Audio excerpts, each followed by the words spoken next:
News మార్నింగ్లో భాగంగా తాజా పరిణామాలపై మాట్లాడడానికి మనతో పాటు ఉన్నారు ప్రముఖ విశ్లేషకులు తెలకపల్లి రవి గారు, అలాగే జనసేన రాష్ట్ర అధికార ప్రతినిధిగా ఉన్న విజయబాబు గారు, అలాగే వైఎస్ఆర్ కాంగ్రెస్ పార్టీ అధికార ప్రతినిధి రాజశేఖర్ గారు, ఇంకా తెలుగుదేశం పార్టీ అధికార ప్రతినిధి దినకర్ గారు చర్చలో పాల్గొంటున్నారు. రవి గారు, చాలా వార్తలు ఉన్నాయి, కానీ నిన్న మనం చూసాం, మొన్న వైఎస్ జగన్ చేసిన వ్యాఖ్యలపై నిన్న ముద్రగడ స్పందించడం, అంటే గతంలో ఎందుకు కాపు రిజర్వేషన్ ఉద్యమం కొంచెం బలంగా నడుస్తున్నప్పుడు ఖచ్చితంగా చేయాలి చంద్రబాబు, 9వ షెడ్యూల్కి సంబంధించి రాజ్యాంగ సవరణ చేసి ఖచ్చితంగా చేయాల్సిన అవసరం ఉంది, పక్క రాష్ట్రాల్లో ఉంది కదా, అంత పెద్ద సమస్య కాదని మాట్లాడిన ప్రతిపక్ష నేత ఇప్పుడు అసలు సాధ్యం కాదు, కాపు కార్పొరేషన్ విషయంలో అటు చంద్రబాబు ఎంత కేటాయించారో దానికి అవసరమైతే రెట్టింపు కేటాయించడానికి కూడా నేను సిద్ధంగా ఉన్నానని ఆయన కొన్ని వ్యాఖ్యలు చేయటం కొంత దుమారం రేపుతోంది. మరోవైపు అంటే అమలు కాని హామీలు ఇస్తున్నారు చాలామంది నేతలు, ఆ విధానం వైఎస్ఆర్ కాంగ్రెస్ పార్టీలో లేదు, ఆయన కొత్త రాజకీయాలకు ఒక కేర్ ఆఫ్గా ఉండాలనుకుంటున్నారని వైఎస్ఆర్ కాంగ్రెస్ పార్టీ నేతలు ఆ మాటల తర్వాత వాళ్ళు ఇస్తున్న వెర్షన్స్ అట్లా ఉన్నాయి. మీకేమనిపిస్తుంది ఈ సమయంలో ఆయన ఆ తరహాగా మాట్లాడడం? నిస్సందేహంగా చాలా వార్తలు ఉన్నప్పటికీ కూడా వైఎస్ జగన్మోహన్ రెడ్డి చేసిన ఈ ప్రకటన అనేది ఇటీవల కాలంలో ఇది చాలా సంచలనమే కాదు, చాలా వివాదాస్పదమైంది. ఆయన యొక్క విశ్వసనీయతకు విఘాతం కలిగించినటువంటి ఒక ప్రకటన, అందులో ఏం సందేహం లేదు. అంత పెద్ద ప్రకటన చేయడానికి ఇక్కడ ఒక పెద్ద సందర్భం కానీ లేకపోతే అంత అవసరం కానీ కూడా ఏమీ లేదు. అంటే ఆయన కావాలని ఆ విషయంలో స్పష్టీకరణ ఇవ్వదలుచుకున్నారు, అది సాధ్యము కాదు అని. అలా సాధ్యం కాదని చెప్పడం ద్వారా ఆ సంబంధిత తరగతులకు వాళ్లకు సంబంధం లేకుండా, అసలు రిజర్వేషన్ లేకుండా ఉంటే బాగుండు అనుకునే వాళ్ళకు కూడా ఆయన ఏదో సందేశం ఇవ్వదలుచుకున్నట్టుగా మనం దీని నుంచి అర్థం చేసుకోవచ్చు.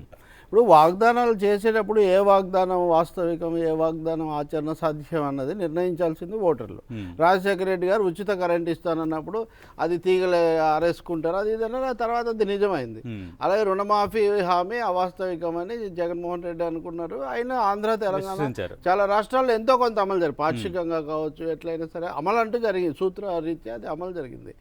అలా కాపుల విషయానికి వచ్చేసరికి గత ఎన్నికల్లో అదొక ఉద్వేగభరితమైన అంశంగా ఉంది. రెండవది, రాష్ట్రంలో చాలా కాలంగా ఎన్నికల తీర్పులను నిర్ణయాత్మకంగా ఉన్నప్పుడు చివరిలో తులాభారంలో తులసి దళం అంటారే, అందులో వీళ్ళ పాత్ర ఒక తరగతిగా ముఖ్యమైనదని ఒక అంచనా రాజకీయ వర్గాల్లో ఉంది.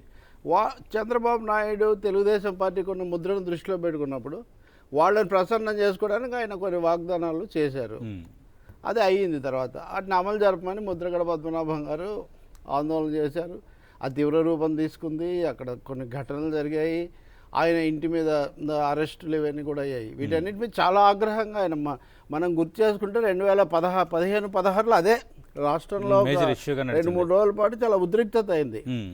ఆ అన్ని సందర్భాల్లో వైఎస్ఆర్ పార్టీ, మరీ ముఖ్యంగా జగన్మోహన్ రెడ్డి గారు ఏం మాట్లాడారు, తెలుగుదేశం పార్టీ దాదాపు ముద్రగడ పద్మనాభం వీళ్ళు ఇద్దరు ఒకటే అన్నట్టుగా వెనకుండి నడిపిస్తున్నారు అన్న స్థాయిలో వాళ్ళు మాట్లాడుతుంటే కూడా వీళ్ళు అదేం ఖండించలేదు దాన్ని. ఉదాహరణకు తెలుగుదేశం ప్రభుత్వం మీద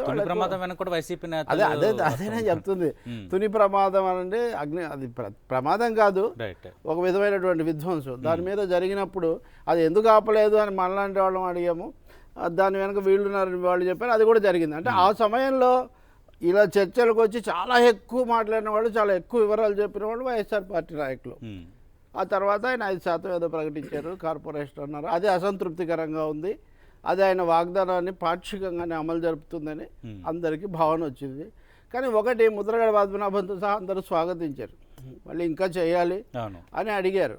ఇప్పుడు ఇన్ని అయిన తర్వాత ఆ గోదావరి జిల్లా, నేను వెళ్ళా రాజమండ్రిలో, గోదావరి వంతెన మీద చాలా గొప్ప స్వాగతం పలికారంటే సాక్షిలో ఉండి చాలా జనం బాగా వచ్చారు, నిజమే, ఎవరికి వచ్చినా మనం చెప్పాలి అది ఇది అన్నారు. దానికి యాంటీ క్లైమాక్స్గా ఆయన ప్రకటన చేశారు. ఇదే నిజమైతే మీరు అంత అత్యుత్సాహంగా ఇదివరకు తెలుగుదేశం మీద, ప్రభుత్వం మీద ఆయన విమర్శలు మీరు చేసి ఉండాల్సింది కాదు, కాపుల అంశం ఒక ఉద్వేగభరితంగా మీరు ఉండాల్సింది. నేను ట్వీట్ కూడా చేసే రాత్రి, దానికోసం వెతికా, హిందూ లాంటి పత్రికలు కూడా ఇచ్చున్నారు, తమిళనాడు నమూనా మీరు ఎందుకు అనుసరించలేదు, మీరు అన్ని తరగతులను మోసం చేస్తారు, ఇలాంటి వ్యాఖ్యలన్నీ చేస్తున్నారు. అందుకే నా ఉద్దేశంలో ఈ విషయంలో జగన్ తన వైఖరికి తాను కట్టుబడకుండా మాట మార్చారు అనే ఒక విమర్శను తనే మూట కట్టుకున్నారు. అది చేతులారా, అది కూడా సరైన స్థలం కూడా స్థలము సమయం కూడా సరైనటువంటివిగా లేవు. నేను ముద్రగడ పాయింట్అవుట్ చేసింది కూడా అదే. ముద్రగడ వ్యాఖ్య ఇప్పుడు యూటర్న్ అంటే అన్న తెలుగుదేశం యూటర్న్ బీజేపీ యూటర్న్ తీసుకుంది, తెలుగుదేశం యూటర్న్ తీసుకుంది, మీరు కూడా తీసుకున్నారు. రాష్ట్రపతి ఉపరాష్ట్రపతి ఎన్నికల నుంచి ఇప్పుడు రాజ్యసభలో మేము బలపరచమంటున్నారు. ఇప్పుడు ఇది రెండో యూటర్న్. ఎందుకు తీసుకున్నారనే ప్రశ్నకు వచ్చినప్పుడు బహుశా నా ఉద్దేశంలో పవన్ కళ్యాణ్ మీద మొన్న చేసినటువంటి దాడికి ఇది కొనసాగింపు అనే ఒక భావన రాజకీయ వర్గాల్లో ఉంది. అంటే ఒక తరగతి మీద మనకు ఆశ ఉన్నప్పుడు వాళ్ళ ఓట్లు వస్తాయని ఒక విధంగా చేస్తాము, లేకపోతే రాజకీయ వర్గాలు కాదు జగన్ గారు తరచూ వీటన్నిటికీ నేను అతీతుడిగా ఉంటాను అని చెప్తూ ఉంటారు. ఆయన ఉంటే ఉండొచ్చు, ఉండకపోవచ్చు, అది ఆయనకు ఆయన పార్టీకి సంబంధించిన విషయం. మొత్తం మీద వైఎస్ఆర్ పార్టీలో ఉన్న కాపు నాయకులకు కానీ ఆ పార్టీ తమకేదో చేస్తుంది అని చూస్తున్నటువంటి వాళ్ళకి కానీ ఇది ఒక పెద్ద ఆశాభంగం, ఒక విశ్వాసానికి కూడా విఘాతం కలిగించే పరిణామం. దీని మీద ఇప్పటివరకు వివరణ కూడా సరైనటువంటిది లేదు. ఒక కన్నబాబు గారు మటుకు జరిగింది ఏదో వివరించడానికి ప్రయత్నించారని ఈయన వివరించడానికి లేదా సవరించడానికి కొంత సతమతమయ్యారు, కానీ అది కుదరదు అనేది దాని సారాంశం. కుదరనప్పుడు 4 సంవత్సరాల పాటు దాని మీద చర్చ జరిగి ఉండాల్సింది కాదు. ప్రభుత్వానికి ఎంత బాధ్యత ఉందో ప్రధాన ప్రతిపక్ష నేతగా మీరు ఈ మాట 2015లోనే చెప్పుంటే అసలు ఈ చర్చ ఇంకో విధంగా జరిగి ఉండేది. కాబట్టి కేంద్రం కూడా అఫీషియల్గా ఇప్పటి వరకు వాళ్ళు కూడా ఏం చెప్పలేదు, అందుకని కేంద్రం అంటే దీన్ని కేంద్రం దాంట్లోకి తోయడం ద్వారా బీజేపీతో చెప్పించాలనుకుంటున్నారా? బీజేపీ అధ్యక్షుడిగా వాళ్ళు ఎవరిని పెట్టుకున్నారా? అది కూడా ఒక విషయం ఉంది అక్కడ. కేంద్రమే చేయాలి, కేంద్రం దగ్గర ఉందని చెప్పడం ద్వారా అది తెలియదు. రెండోది పవన్ కళ్యాణ్ వీళ్ళందరూ బలపరుస్తారు కాబట్టి నాకు ఎలాగో లాభం లేదనుకుంటున్నారా? మూడవది బీసీలో ఇప్పుడు ఉదాహరణకి ప్రకటించినప్పుడు ఆ విచారణ వ్యవహారాల్లో తెలుగుదేశం పార్టీ వాళ్ళు బీసీలు వ్యతిరేకిస్తున్నారంటే మనం విమర్శించేవాళ్ళం. మీరే ఇక్కడ ఇస్తారు, మీరే అక్కడ అంటే ఇప్పుడు ఆ బీసీలు దృష్టిలో పెట్టుకొని వైఎస్ఆర్ పార్టీ ఇలాంటి ప్రకటన చేసిందా? ఇవి అవి కాదంటే మొదటి నుంచి సాంప్రదాయకంగా వ్యతిరేకించే సామాజిక తరగతులను సంతృప్తి పరచడానికి ప్రయత్నిస్తుందా? ఇవన్నీ కూడా సమాధానం లేని ప్రశ్నలు. సమాధానం చెప్పినా సంతృప్తి కలగని ప్రశ్నలు. ఎందుకంటే ముద్రగడ పద్మనాభం లాంటి వ్యక్తి చంద్రబాబు మీద కూడా జరిగా కూడా క్షమాపణలు చెప్పడానికి కూడా సిద్ధపడే ఒక భోలాగా మాట్లాడే ఒక లక్షణం ఉన్న మనిషి నిన్న ఆయన జగన్ మీద మాట్లాడింది చూస్తే కొంత గాయపడినట్టుగా మనకు కనిపిస్తుంది. మరి దాన్ని వైఎస్ఆర్ పార్టీ ఎలా సరి చేసుకుంటుంది? ఈ వైఎస్ఆర్ ఉన్నప్పటి నుంచి నేను తరచూ వెళ్ళేవాడిని కదా, ఇప్పటివరకు విశ్వసనీయత అనేది ఒక ప్రధానమైన బజ్వర్డ్గా వైఎస్ఆర్ పార్టీ వాళ్ళు ఆ విశ్వసనీయతకు ఎందుకు విఘాతం తెచ్చుకున్నారు? దీని వెనక వ్యూహం తడబాటు ఉందేమో దీంట్లో అనుకుంటున్నా. అంటే పవన్ కళ్యాణ్ మీద దాడి చేసినప్పుడు కానీ అంటే వ్యాఖ్యలతో తర్వాత దాన్ని కొనసాగింపుగా చేస్తున్నవి కానీ ఇప్పుడు అంబటి రాంబాబు గారు రాత్రి మాట్లాడుతున్నారు. అందరికంటే తీవ్రంగా ఈ విషయంలో ఇన్పుట్స్ ఇచ్చిన వ్యక్తి అంబటి రాంబాబు గారు. చెప్పిన మాటలు ఏమన్నాడు, ముద్రగడ పద్మనాభం గారు ఎలా గాయపడ్డారు అని. మరి ఆ గాయాలు గుర్తుండాలి కదా మనకు అందరు. ఇప్పుడు మీకో నాకో కాదు, ఇది ఒక తరగతి, ఒక పర్సెప్షన్. మీడియాలో ఒక విషయం ఉంటుంది, ఒక వాస్తవము, ఆ వాస్తవానికి సంబంధించిన పర్సెప్షన్ అంటే ప్రజల్లోకి వెళ్ళే ఒక భావన. ఈ రెండు విధాలుగా కూడా ఇది ఒక తప్పటడుగు, తడబాటు, బహుశా వ్యూహాత్మక తప్పిదం. రాజశేఖర్ గారు, వ్యూహాత్మక తప్పిదం కాదంటారా? మాట తప్పం మడమ తిప్పం మీరు పదే పదే చెప్పే మాట. అంటే ఈరోజు దాని నుంచి వెనక్కి వచ్చారు కాపు రిజర్వేషన్ల విషయంలోని. నిన్న ముద్రగడ కానీ అలాగే మీ పార్టీకి సంబంధించిన సిఈసి సభ్యుడు తోటరాజు మరికొందరు చేసిన వ్యాఖ్యలు. మీరు అన్నట్టు మాట తప్పం మడం తిప్పడం అనేది మేము అనేది కూడా కాదండి, ప్రజలు కూడా అంటూ ఉంటారు. అది ఒక నమ్మకం, మనిషి మీద ఉన్న ఒక కుటుంబం మీద ఉన్న నమ్మకం అది. అయితే ఇందాక తెలకపల్లి రవి గారు చెప్పినట్టు వాస్తవాలు మాట్లాడుకుందాం మనం. ముందుగా వాస్తవం ఏం చెప్తుంది రిజర్వేషన్ల మీద, చట్టాలు ఏం చెప్తున్నాయి? 50% రిజర్వేషన్కి మించి ఏ కులాన్ని కూడా ఇవ్వకూడదు అని స్పష్టంగా చెప్పింది. దీనికి ఉదాహరణలు రాజస్థాన్లో జరిగిన గుజ్జర్లు కానీ మొత్తం రిజర్వేషన్ అది మొత్తం 50% రిజర్వ్ మించకూడదని. ఆల్రెడీ మనకి 50% రిజర్వేషన్ ఉంది.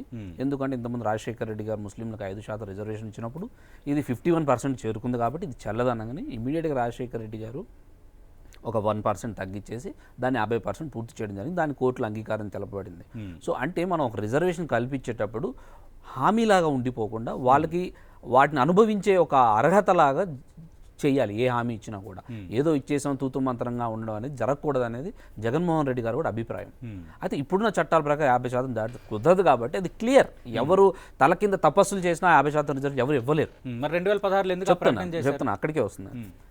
ఇవ్వడం కుదరదు కాబట్టి 2016 ఫిబ్రవరి 1 డేట్ కూడా నోట్ చేసుకోండి. అది 1 ఫిబ్రవరి 1 16 16 ఏమన్నారంటే జగన్మోహన్ రెడ్డి గారు మనం 50% రిజర్వేషన్ మించిపోతుంది కాబట్టి దానికి మనం ఇవ్వలేము, ఇచ్చినా ఒక దొంగ హామీలాగా నిలబడిపోతుంది, ప్రజలను ఆ రకంగా మోసం చేయడం మంచిది కాదు, రాజకీయాల్లో కొత్త వరణ సృష్టించాలి అనేది ఒక మాట చెప్పి 9 షెడ్యూల్ 9 ప్రకారం మనం చేస్తే నాట్ ఓన్లీ కాపులు మిగతా కులాల్లో ఉన్నటువంటి ఈ రిజర్వేషన్ అంశాన్ని కూడా తీసుకొచ్చి ఎవరెవరికి నిజంగా ఆ అర్హత ఉంది, ఎవరెవరికి నిజంగా అది అవసరం ఉంది అని ఒక దాని మీద వెళ్తూ దాన్ని చేపిస్తే బాగుంటుందని తను ఒక వివరణ ఇచ్చారు.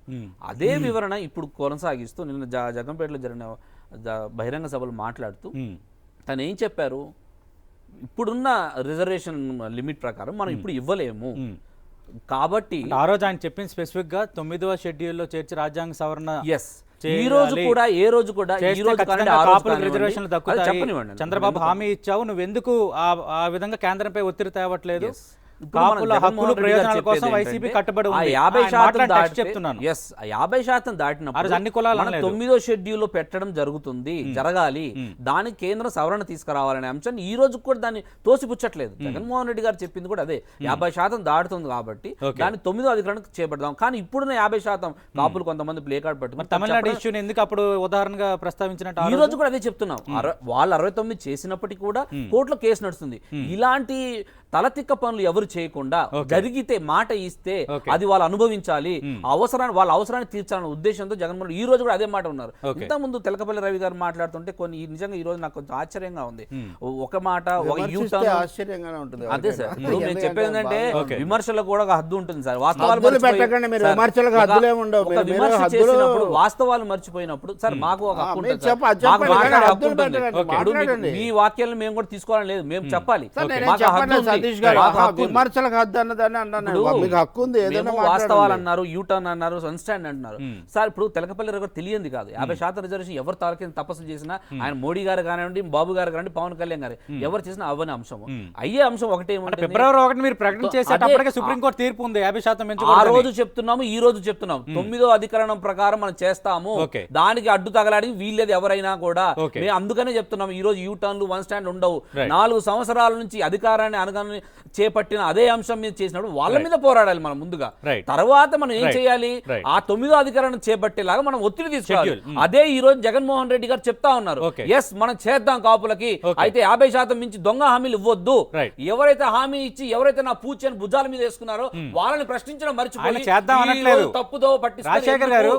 రాజశేఖర్ గారు ఆయన ఏం మాట్లాడారు అందరం చూసాం. అంటే పాయింట్ మాట్లాడుకుందాం, ఖచ్చితంగా మనకి ఇప్పుడు సమయం తక్కువ, నలుగురు మాట్లాడాలి. జగన్మోహన్ రెడ్డి క్లియర్ గా చెప్తా ఉన్నారు, ఆయన టీడీపీ ప్రభుత్వం కాపు కార్పొరేషన్ ఏర్పాటు చేసింది, నేను ఖచ్చితంగా రెట్టింపు నిధులు ఇస్తాను ఆ కార్పొరేషన్ కి, ఆ విధంగా ఆదుకుంటాను, రిజర్వేషన్లు కుదరని పని అని చాలా స్పష్టంగా చెప్పారు.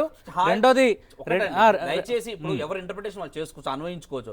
దురదృష్టవశాత్తు ఏమవుతుందంటే ఎప్పుడెప్పుడు మనం ఈ ప్రధాన ప్రతిపక్షంగా ఉన్నట్టు ప్రజల్లో పోతున్నట్టు పార్టీని ప్రతి ఒక్కరు ఒకరు ఇది చేస్తా ఉన్నారు. మేము చెప్పేది ఏంటంటే ఈ రోజు కుదరని పని అంటే 50% మించడం లోపలికి కుదరదు, అది దాటి ఉన్నప్పుడు చట్ట సవరణ చేయాలి, దానికి మన మద్దతు. మీ పార్టీ నేతలు మాట్లాడుతున్నారు, ఒక్క జగన్ అందరూ పాయింట్అవుట్ చేస్తున్నారంటే చాలా సందర్భాల్లో ఏపీ ప్రభుత్వం కొన్ని నిర్ణయాలు తీసుకోవాలని వాళ్ళు యూటర్న్ తీసుకున్నప్పుడు ఇదే వేదిక మీద మాట్లాడిన సందర్భం ఉంది. జనసేన పవన్ కళ్యాణ్ కొన్ని సందర్భాల్లో తీసుకున్న విధానాల పట్ల మాట్లాడిన విధానం ఉంది. కేవలం మీ ఒక్కరిని అందరూ టార్గెట్ చేస్తున్నారు అనడం కూడా అది కరెక్ట్ కాదు. ఎందుకు టార్గెట్ చేస్తున్నారు? మీరు ఫిబ్రవరి 1, 2016 ఏం ప్రకటన చేశారు, మీరు ఇప్పుడు ఏం చేశారు అనేది ఖచ్చితంగా ప్రధాన ప్రతిపక్షం అధికారంలోకి వస్తుందని ఒక భయం ఏర్పడింది అధికార పక్షంలో కానీ మిత్రుల్లో కానీ. టీడీపీకి ఏర్పడింది, అందరికీ ఏర్పడింది. అదే చెప్తున్నాను, టీడీపీ మిత్రులకు అంటున్నాను నేను. టీడీపీ కానీ టీడీపీ పాత మిత్రులు కొత్త మిత్రులు కూడా ఈ రోజు అక్కడ ఒక భయం ఏర్పడింది, ఏంటి నా దూసుకెళ్లిపోతున్నారు హోదా కోసం మాట్లాడితే బీజేపీ ముద్రేస్తున్నారు, మీరు టీడీపీ మీద మాట్లాడతారు. మీకు వ్యతిరేకంగా మాట్లాడితే మీరు టీడీపీ మిత్రులని ముద్రేసేస్తే వాళ్ళేమో బీజేపీ ప్రత్యేక హోదా కోసం మాట్లాడితే వాళ్ళు బీజేపీ మిత్రులు, మీరు టీడీపీ ముద్రేస్తే మీరు ఆ విమర్శ చేశారు కదా టీడీపీ మీద. మళ్ళీ 50% వరకు కుదరని పని, 50% దాటితే కేంద్రంలో చట్ట సవరణ చేయాలి, దానికి వైఎస్ఆర్ కాంగ్రెస్ పార్టీ ఖచ్చితంగా మద్దతు ప్రకటిస్తుంది. ఎలాంటి అనుమానాలు తావులేదు. విజయబాబు గారు, అంటే ఇది అమలు కాని హామీ, కుదరని హామీ, 50% రిజర్వేషన్ దాటకూడదని సుప్రీంకోర్టు తీర్పు ఉంది. అందుకు ఇది కుదరనిది కాబట్టి, ఇది నా పరిధిలో ఉంది కాదు, కేంద్రం పరిధిలో ఉంది కాబట్టి నేనేం చేయలేను కాబట్టి ఖచ్చితంగా కాపు కార్పొరేషన్కి రెట్టింపు నిధులు ఖచ్చితంగా ఇస్తాను, కాపు సోదరులకు అండగా ఉంటానని ఆయన మాట్లాడారు. ఎందుకు కాదో ఎలా కాదో నేను లాజికల్గా ఎక్స్ప్లెయిన్ చేస్తా. నా ఇదేంటంటే సబ్మిషను మన సోదరుడు దినకర్ కూడా మాట్లాడితే, ఎందుకంటే ఆయన అధికార పార్టీ, ఆ రెండు పార్టీలు వాళ్ళ వెర్షన్కి నేను లాజికల్గా నేను సమాధానం చెప్తాను. సరే అలా ఓకే. నేను అయితే ఇంటరప్షన్ వద్దు. అరుపులు కేకలతో ప్రజలను మనం కన్విన్స్ చేయలేం. The first and foremost thing ఏంటంటే అది అసాధ్యం అని చెప్పి అనటం అనేది మీ చేతగానితనానికి ప్రతీక. ఎందుకంటే if something is possible for someone, nothing is impossible for anyone అనేది దెర్ ఈజ్ ఎ సేయింగ్. ప్రాక్టికల్గా దాన్ని రుజువు చేసి చూపించినటువంటి ప్రభుత్వం తమిళనాడు ప్రభుత్వం. అసలు ఏమిటి దీని నేపథ్యం ఏంటనేది బ్రీఫ్గా రేఖామాత్రంగా తీసుకుంటే, భారతదేశంలో అంబేద్కర్ ఈ రిజర్వేషన్స్ అనేటువంటిది పొందుపరిచిన తర్వాత రాజ్యాంగంలో అణగారిన వర్గాలందరినీ కూడా సమసమాజ స్థాపన కోసం వాళ్ళని కూడా సామాజికంగా ఈ జనజీవన స్రవంతిలోకి తీసుకురావడానికి రిజర్వేషన్స్. ఇక సౌత్లోకి వచ్చేసరికి తమిళనాడులో, ఆ రోజున తమిళనాడులో అంతర్భాగంగా ఉన్నటువంటి ఆంధ్రప్రదేశ్లో, తమిళనాడులో ఏంటంటే ఒక అసాధారణమైనటువంటి పరిస్థితి దేశం మొత్తంలోనే. అది ఏమిటి అన్నట్లయితే అత్యధికులు బీసీలు, ఎస్సీలు, ఎస్టీలు అక్కడ ఉన్నటువంటిది. ఎస్టీలు శాతం తక్కువ ఉన్నప్పటికీ కూడా, ముస్లిం శాతం తక్కువ ఉన్న బీసీలు అత్యధికంగా ఉన్నటువంటి రాష్ట్రం. ఆ బీసీల్లో ఈ కాపులు ఎవరు అని అంటే, కాపులు కూడా ఆనాటి ఉమ్మడి మద్రాసు రాష్ట్రంలో బీసీలుగా ఉన్నటువంటి వాళ్ళు ఈ కాపులు.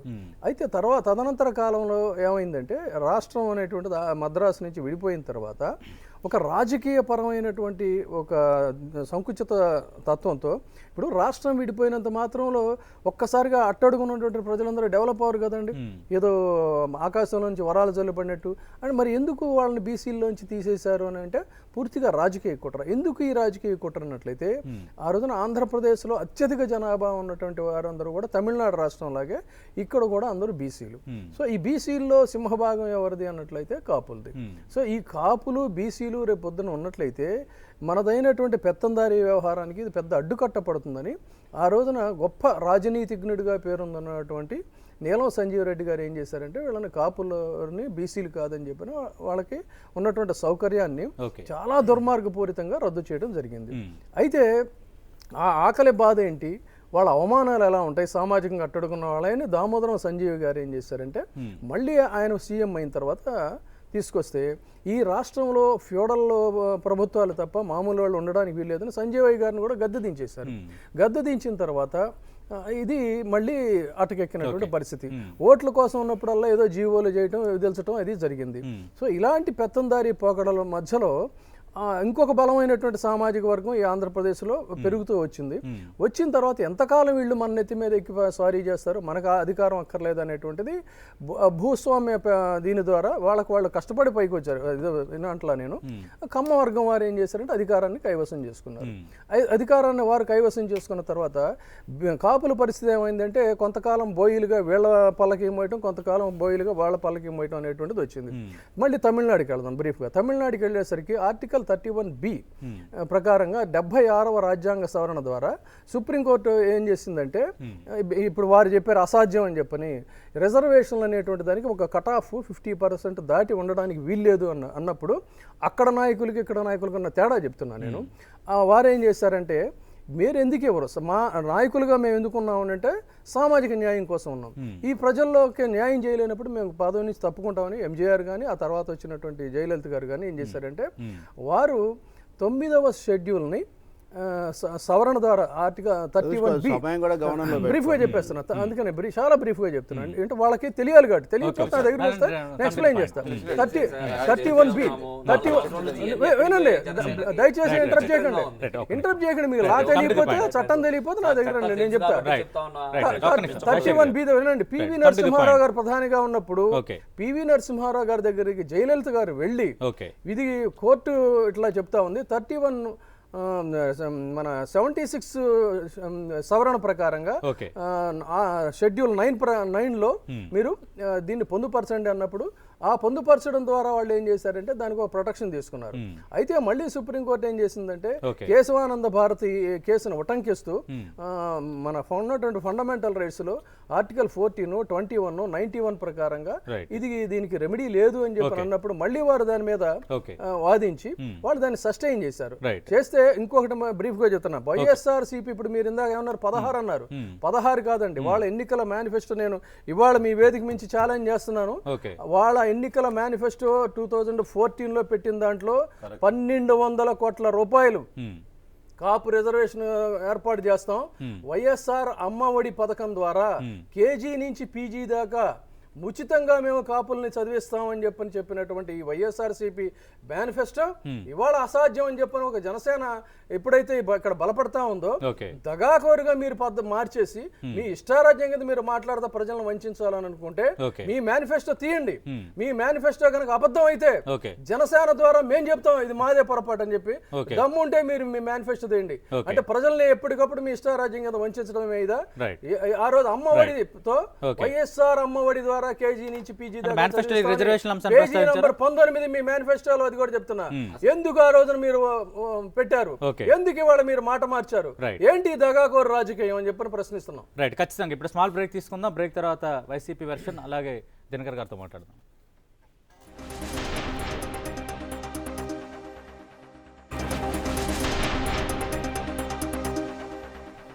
దినకర్ గారు, అంటే కేంద్రం చేయాల్సింది మీరు అనుకున్నంత స్థాయిలో ఒత్తిడి తేలేదు, కేవలం తీర్మానం చేసి పంపించి ఊరుకున్నారు. అలాగే కాపు కార్పొరేషన్ పెట్టారు కానీ అనుకున్నంత స్థాయిలో నిధులు ఇవ్వట్లేదు.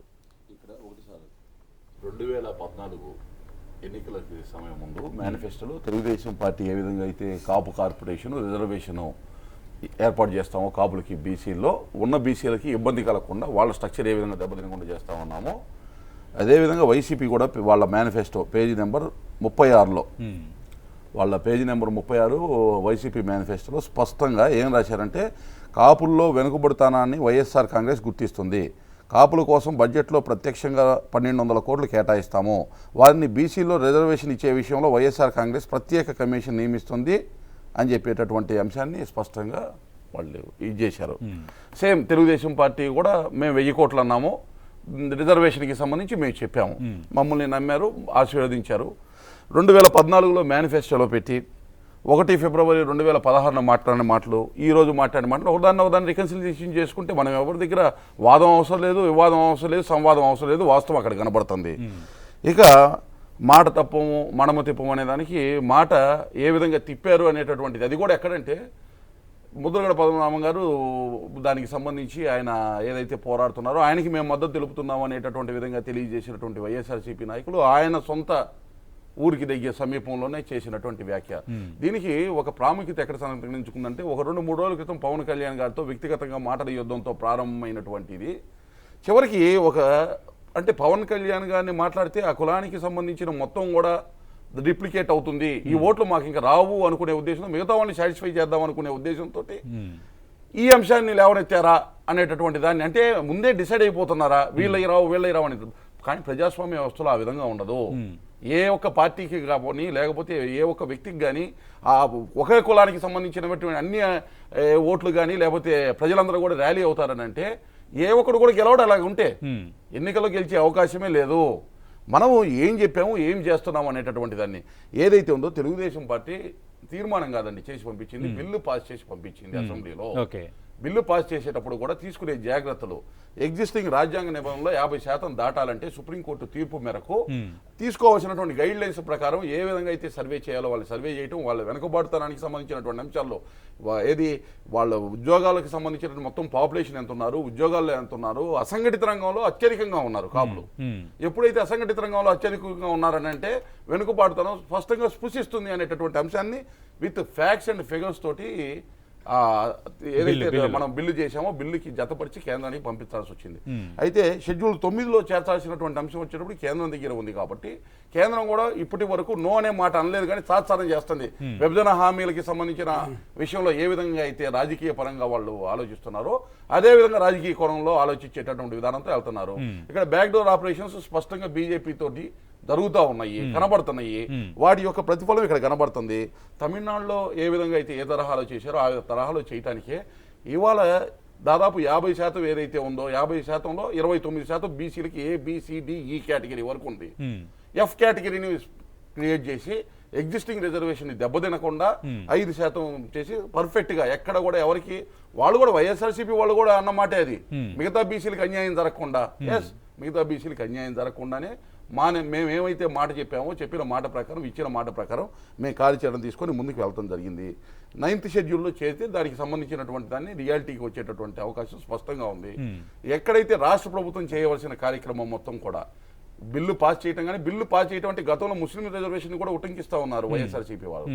ఆ రోజు ఈ జాగ్రత్తలు తీసుకోలేదు కాబట్టి ఈ విధంగా బిల్లులో అక్కడ ఉన్నటువంటి సర్వేలు అన్ని చేసి అక్కడ ఉన్న ప్రజలకు సంబంధించిన ఆర్థిక స్థితిగతులు వాస్తవ సోషల్ రీజన్స్ ఏవైతే ఉన్నాయో వాటిని ప్రతిపాదనలోకి తీసుకోకపోవటం వల్లే ఆ రోజు ముస్లిం రిజర్వేషన్కి సంబంధించి కూడా పూర్తి స్థాయిలో రాజశేఖర రెడ్డి గారు చేయలేకపోయారు. ఆ ఉదాహరణలన్నీ మన దగ్గర ఉన్నప్పుడు ఆల్రెడీ వివిధ రాష్ట్రాల్లో జరిగేటటువంటి రిజర్వేషన్ పోరాటాల్లో వీటికి సంబంధించిన జాగ్రత్తలు తీసుకోకుండా చేసినందువల్ల సుప్రీంకోర్టు మాట్లాడినటువంటి ఉటంకించినటువంటి అంశాలన్నీ పరిగణలోకి తీసుకొని రాష్ట్ర ప్రభుత్వం చంద్రబాబు నాయుడు గారు స్పష్టమైనటువంటి వైఖరితోటి ఏదైతే ఒక నిబద్ధతో చేయాలనుకున్నా చేశాము. కార్పొరేషన్ పెడతామన్నాము, పెట్టాము. 3,500 కోట్ల వరకు ఇప్పటి వరకు ఈ 4 సంవత్సరాల్లో. మొదటి సంవత్సరంలో లోటు బడ్జెట్ ఎక్కువగా ఉండటం, ఇబ్బందిగా ఉండటం వల్ల 1000 కోట్లు మేము చెప్పింది చేయలేకపోయాము. తర్వాత సంవత్సరాల్లో కొంచెం కుదురు పడిన తర్వాత 1000 కోట్లు ఏదైతే చెప్పామో ఇవ్వటము, ఇప్పటికే విదేశీ విద్యకు కానీ లేకపోతే ఆర్థికంగా ఆదుకొని కొంతమంది ఆర్థికంగా నిలదొక్కునేటటువంటి అవసరమైనటువంటి అవసరాలకి వారికి చేదోడు వాదోడుగా కార్పొరేషన్ ద్వారా చేసిన కార్యక్రమాలు కానీ అన్నీ కూడా ఒక పాజిటివ్ అట్మాస్ఫియర్ లోకి మేము వెళ్ళడానికి మాకు అవకాశం వచ్చింది. సరే, వాళ్ళ పార్టీలకి సంబంధించి వాళ్ళ వ్యవహారాలకు సంబంధించి జగన్మోహన్ రెడ్డి గారు కానీ వివిధ పార్టీలు ఏం చేసుకుంటే వాళ్ళ అంతర్గత అమలు కాని హామీలు ఇచ్చి ప్రజలను మోసగించకూడదు అని గతంలో రుణమాఫీ సమయంలో కానీ ఇప్పుడు కానీ ఆయన ప్రధానంగా పాయింట్అవుట్ చేస్తారు. కరెక్టే సార్. అమలు కాని హామీ అని అంటే మేము చెప్పినటువంటి కార్పొరేషన్ ఏర్పాటు చేసి మేము చెప్పినటువంటి విధంగా ఇబ్బంది ఉన్న చోట ఇబ్బంది చెప్పాము. మొదటి సంవత్సరంలో 500 కోట్లు ఎందుకు కేటాయించాల్సి వచ్చింది అనేటువంటి ఇబ్బంది. తర్వాత మేమేం చెప్పామో దానికి అనుగుణంగా మేము నడుచుకున్నాము, అమలు చేశాము. రెండోది ఏదైతే ఇప్పుడు దాకా చెప్పినటువంటి మీకు మొత్తం కూడా వ్యవహారం ఏదైతే ఉందో రాజ్యాంగబద్ధంగా ఒప్పించుకోవటానికి అక్కడ రాజ్యాంగ ప్రక్రియలో భాగంగా కోర్టు డైరెక్షన్ చెప్పిన గైడ్ లైన్స్ ప్రకారము ఎక్కడ కూడా అచ్చెన్నాయుడు గారు మీరు మాట్లాడతా గణనలు మొత్తం కూడా సామాజిక గణనలు ఎక్కడెక్కడ ఏ జిల్లాలో ఏ విధమైనటువంటి ఇబ్బందులు ఉన్నాయి మొత్తం కూడా అసంఘటిత రంగంలో దాదాపు 70% పైగా ఉన్నటువంటి కాపులు ఎవరైతే ఉన్నారో మొత్తం కూడా రాష్ట్రం మొత్తం మీద దాన్ని స్పష్టమైనటువంటి విత్ ఫ్యాక్ట్స్ అండ్ ఫిగర్స్ తోటి చెప్పడం జరిగింది. రాష్ట్ర ప్రభుత్వం చిత్తశుద్ధి ఉంది కాబట్టి ఎఫ్ అనేటటువంటి కేటగిరీని ఒకటి క్రియేట్ చేసి గైడ్ లైన్స్ ఇబ్బంది లేకుండా చేసి పంపించడం జరిగింది. సరే, వారిష్టం, వారు ఏం మాట్లాడుకుంటే రాజకీయంగా మాట్లాడుకుంటారు. సతీష్, ఇప్పుడు ఒకరి తప్పు ఇంకొకరి తప్పును ఒప్పుగా మార్చదు. జగన్మోహన్ రెడ్డి గారు మాట్లాడిన దాంట్లో ఉన్న యూటర్న్ గురించి మనం మాట్లాడుతున్నాం అంటే తెలుగుదేశం ఈ విషయంలో చాలా గొప్పగా వ్యవహరించిందని నేనేం అనుకోవట్లేదు.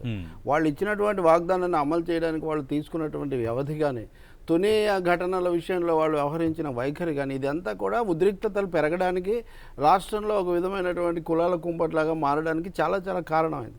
మొదటిసారిగా కాపులు కొంత విశ్వాసంతో ఓట్లు వేసినందుకే తెలుగుదేశం అధికారంలోకి వచ్చిందనే మాట రాజకీయ వర్గాల్లో సాధారణంగా ఉంది. వారు అన్నట్టుగా ఏ ఒక్క కులం కూడా ఒక పార్టీకి మొత్తంగా వేయకపోవడం జరగదు. కానీ కులాలు లేకుండా కూడా భారత రాజకీయాలు లేవు. గుజ్జర్లు ఆఖరికి ఠాగూర్లకు కూడా రిజర్వేషన్లు ఇస్తే కోర్టు ఆపినటువంటి సందర్భం కూడా ఉంది. ఇప్పుడు బ్రాహ్మణ పరిషత్తు అన్ని కులాలకు పరిషత్తులు అంటే కొన్ని కులాలు వెనకబడి ఉన్నాయన్నది పక్కన పోయి ఇప్పుడు అన్ని కులాలకు అందరూ ప్రజల్లో భాగమే కదా అంటే మళ్ళీ ఏ కులానికి ఆ కులం అన్న తీరు వస్తుంది. ఇప్పుడు జగన్ విషయానికి వస్తే మన మిత్రుడు రాజశేఖర రెడ్డి గారు ఇప్పుడు వారేమంటారు తెలుగుదేశాన్ని మనం చెప్పడం. ఇప్పుడు సమస్య జగన్మోహన్ రెడ్డి వైఎస్ఆర్ పార్టీ అయినప్పుడు ఏం చెప్పారు ఆయన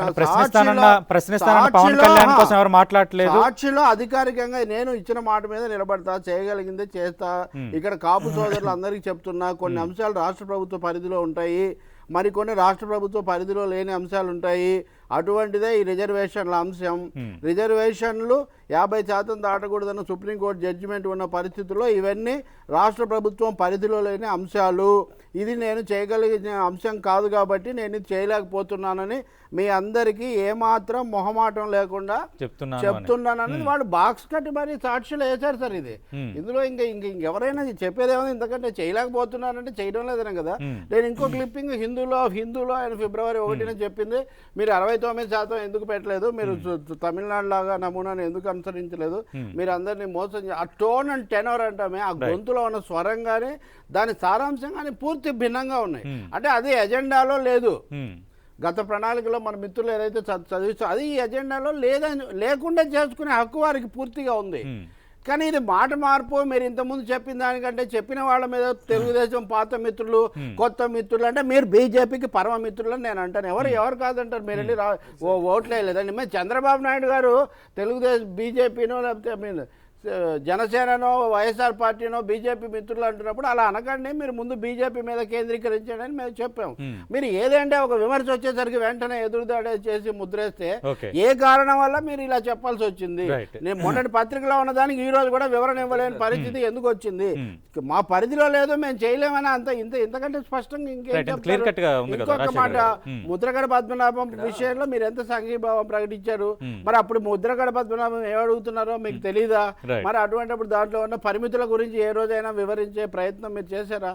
కాబట్టి మార్చుకోండి, మీరు ఇబ్బంది లేదు. కానీ మార్చుకున్నారు అన్న వాళ్ళ మీద మీరు దయచేసి అర్థం చేసుకోవాల్సింది ఏంటంటే మార్చుకోవడానికి ఆషామాషి వ్యవహారం కాదు. మేము ఒక మాట ఇచ్చామంటే ఆ మాటని నెరవేర్చేదాకా జగన్మోహన్ రెడ్డి గారు పోరాటం చేస్తారు, సాధిస్తారు. సార్ మీరు చెప్పనివ్వండి సార్, మీరు చెప్పినా నేను చెప్తున్నాను సారాంశం. మీరు అర్థం చేసుకున్నది ఇంకా మీకు అర్థం చేసుకోవడం ఒక్క నిమిషం చెప్పనివ్వండి దయచేసి. మీరు మాకు నన్ను పూర్తిగా అవకాశం ఇస్తారు, మీకు అవకాశం ఇస్తారు. ఫిబ్రవరి 1, 2016 మాట్లాడిన దానికి 2014 కానివ్వండి, 2018 కానీ మేము చెప్పేది ఒకటే, మా మేనిఫెస్టోలో ప్రకటించినట్టు బీసీలకు అన్యాయం జరగకుండా కాపుల రిజర్వేషన్ అంశాన్ని తప్పకుండా పరిగణిస్తాము. 50% రిజర్వేషన్ లోపు ఉన్నది అనవసరంగా గాలికి తీర్మానాలు చేసి గాలి చేసినప్పుడు అలాంటి వద్దు. మనకి ఒకటి హామీ ఇచ్చామంటే వాళ్ళు అనుభవించాలి, దాన్ని అనుభవించినట్టు చేద్దాం. వెళ్ళేసి మళ్ళీ వెనక్కి రావడం కుదరదు. ఒకసారి ఇచ్చా అంటే ముస్లింలు ఏ రకంగా అయితే రీసెంట్ కాలంలో ఎలా అనుభవిస్తున్నారో కాపులు కూడా అలా రకంగానే అనుభవించాలి. అనుభవించడానికి మనం చేసే ప్రయత్నాలు ఏంటి? మనం దయచేసి ఉత్తుత్తి తీర్మానాలు కాకుండా ఉండండి, అదే చెప్తున్నాను. తీర్మానం చేసిన దగ్గర నుంచి మనం రాజ్యసభలో కానివ్వండి, పార్లమెంట్ లో, లోక్సభ కానీ ఏం ప్రస్తావించాము. అదే విధంగా పవన్ కళ్యాణ్ గారు ఉన్నారు, ఈ రోజు కూడా ఒక క్లారిటీ లేదు. కాపు రిజర్వేషన్ ఒక్క అంశం కూడా మాట్లాడలేదు. మేము మాట్లాడుతా ఉన్నాము. ఆ రోజు ముద్రగడ గారికి వ్యక్తికి ఇవ్వలేదు. ఆ కులం పోరాడుతుంది కాబట్టి, ఆ కులానికి సంబంధించిన మేనిఫెస్టో ఇచ్చాం కాబట్టి ఈ రోజు కూడా చెప్తా ఉన్నాం, మేము మద్దతు ఇస్తాము. 50% దాటి ఉంటే రాజ్యాంగాన్ని సవరణ చేసి సాధిస్తాము. 50% పార్టీ నేతలు ఉమ్మారెడ్డి వెంకటేశ్వర్లు, అంబటి రాంబాబుతో పాటు అందరూ వెళ్ళి సంఘీభావం తెలిపారు. మా అధినేత మాటలే చెప్తున్నామని చెప్పడం. రవి గారు మాట్లాడిన సారాంశంలో నేను చెప్పేది ఏంటంటే, 9వ షెడ్యూల్ ఇవ్వాలని చెప్తున్నాము. ఈ రోజు కూడా కోరుకున్నాము.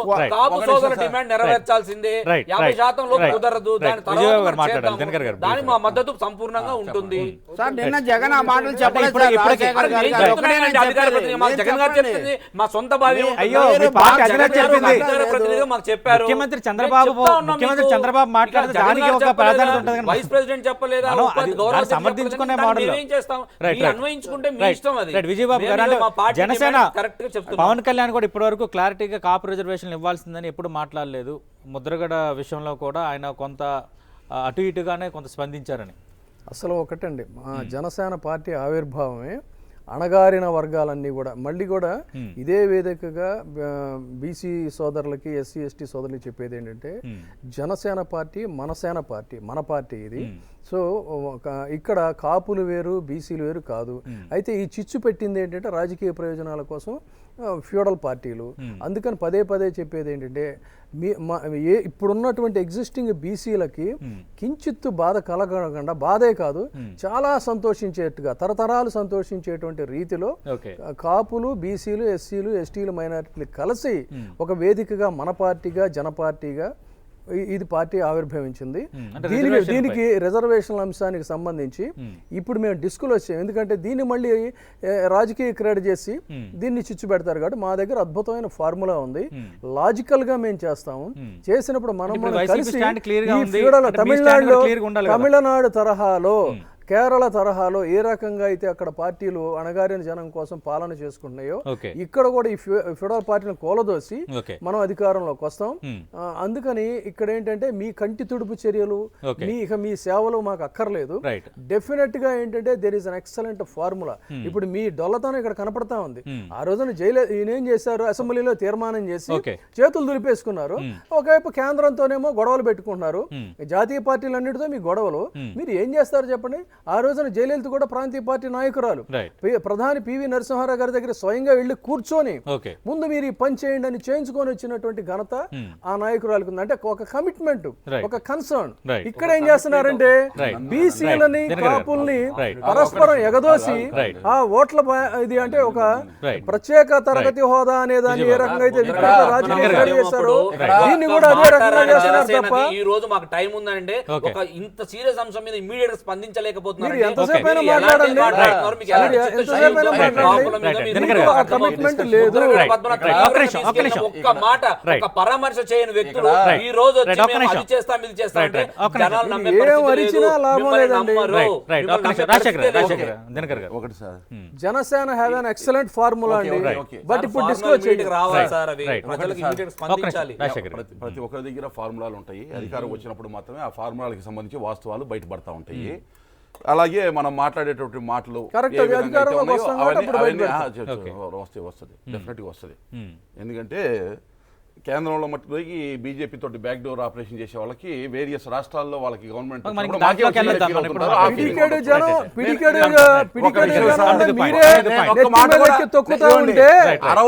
మాట్లాడినటువంటి విజయబాబు గారు ఒక మాటకే ఉరికి పడుతున్నారని నాకు అర్థం కావట్లేదు.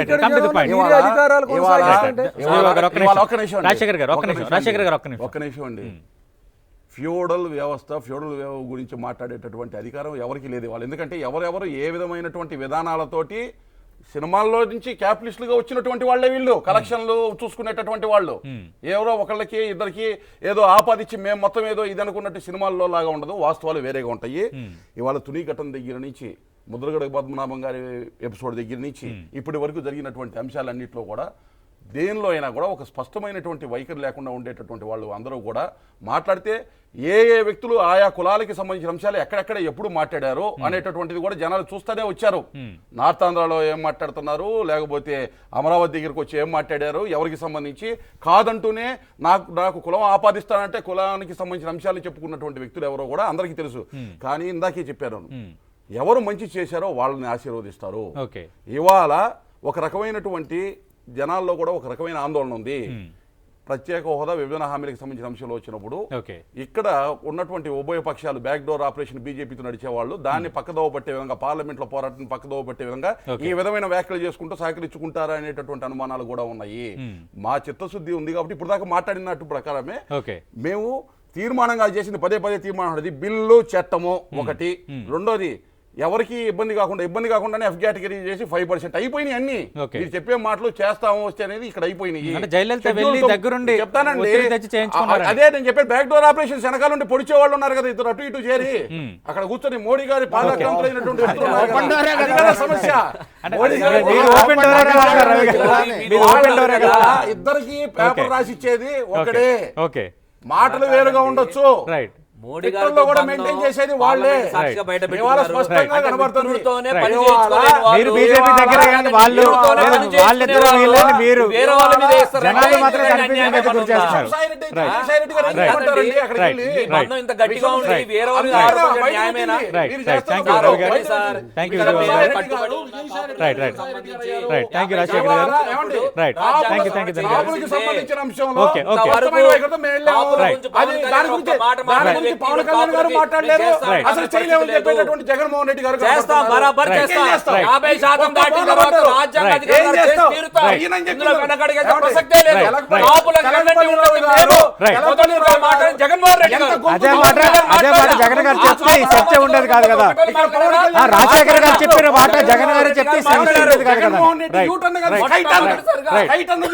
రైట్ రైట్, ఇది ఆకాశంలో మరి కాసేపట్లో న్యూస్ అప్డేట్స్ ప్రసారం అవుతాయి. Stay with us.